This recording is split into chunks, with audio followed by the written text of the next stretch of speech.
One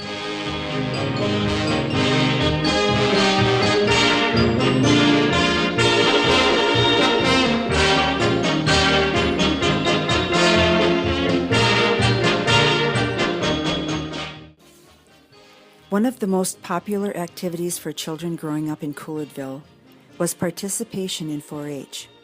Founded around 1942 by Ed Delano and Helen Jansen, the local 4-H club met regularly in the former Presbyterian Church and introduced the children to a variety of activities related to improving life on the farm. Ed had first encountered 4-H while a student at the Stevenson Training and Agricultural School in Marinette County. He was so impressed he decided to start up a chapter in Coolardville. He found an enthusiastic partner in Helen, who became the first adult leader of the local club. He always credited her with having great organizational skills for much of 4-H's early success here. 4-H activities were as varied as the interests of its members. For the boys, there were projects related to raising farm animals to show at the county fair in Gillett, better agricultural techniques, even courses in wood carving, photography, and many other subjects. Jim Jacquard even raised popcorn one year and was able to sell it to Matravers grocery store in Oconto. The girls especially enjoyed projects in food preparation, sewing, and other crafts of various kinds. Baking and canning were particular favorites. Some of the girls also liked animal projects. Whatever their interests, their projects also competed for prizes at the annual fair. A favorite activity for boys and girls alike was the annual performance competition. One year, Helen wrote a play that took first prize in the county competition and was invited to compete at the state level. On another occasion, Nancy Carey and several of the other kids were chosen to create a county fair window display on behalf of their club. They modeled the state capitol building in Madison, which won for Coolardville the title of Outstanding 4-H Club in Oconto County, and an overnight trip to Madison for Nancy and the other contributors. 4-H was a great solution to summer activities for farm children. After the school year ended in May, there weren't many opportunities for the youth to get together. Local 4-H activities, meetings, softball games, project demonstrations, 4-H camp, and preparing for the fair turned summer into a learning and sharing experience. Everyone had to have a project and could choose among the formal categories of gardening, livestock, poultry, food preservation, foods and nutrition, and sewing. Recognition pins were awarded for projects completed and years in 4-H. Helen Jansen wasn't leading 4-H alone, of course. Etta Coulard was extremely active, as was Ruth Johnson, seen here.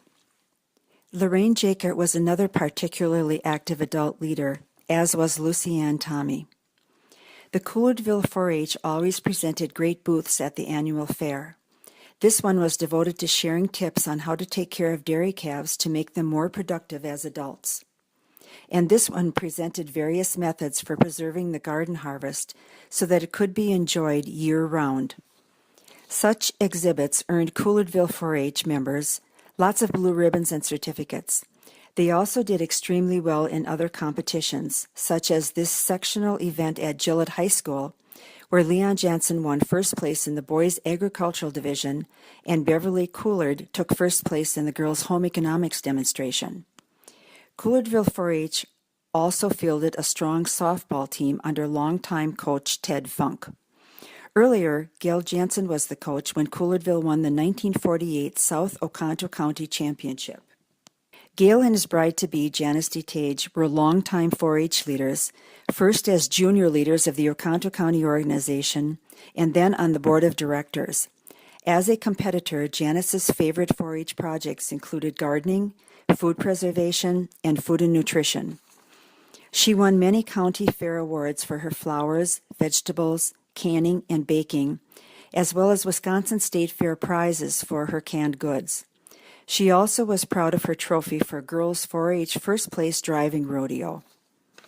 Like Bill Funk, seen here with his 4-H project calf, Gale enjoyed the livestock competition as well as poultry and crops events. He took home a number of blue ribbons and grand champion awards for his Holstein dairy cattle. Not a bad driver himself, Gale won both the Oconto County and Wisconsin State 4-H tractor driving contests. LaVon Johnson credited her 4-H experience with helping her to develop various skills. Since she didn't live on a farm, she couldn't do animal projects, so she studied such things as public speaking and photography instead. One year, she and her good friend Nancy Carey entered the fair's foot care demonstration contest where they won a blue ribbon. In more recent years, the changing demographics of rural farm life brought a regrettable end to the Coulardville 4-H Club, though it continues to thrive in the county as a whole. But local youth can still participate through membership in school-based 4-H clubs. Just as their parents and grandparents before them, they enjoy such traditional activities as 4-H camp, county-wide project education, community arts reviews, June Dairy Month window displays, community service scrapbooks, dairy promotion scrapbook contests, national 4-H window displays, and, of course, the Oconto County Fair. That's a good thing because, as Janice Jansen once pointed out, the lessons learned in the 4-H program last a lifetime. The sunshine, the second is rain, third is the roses that grow in the lane. No need explaining, the one remaining is somebody I adore. I'm looking over a four-leaf clover that I overlooked before. I'm looking over a four-leaf clover that I overlooked before. One leaf is sunshine, the second is rain.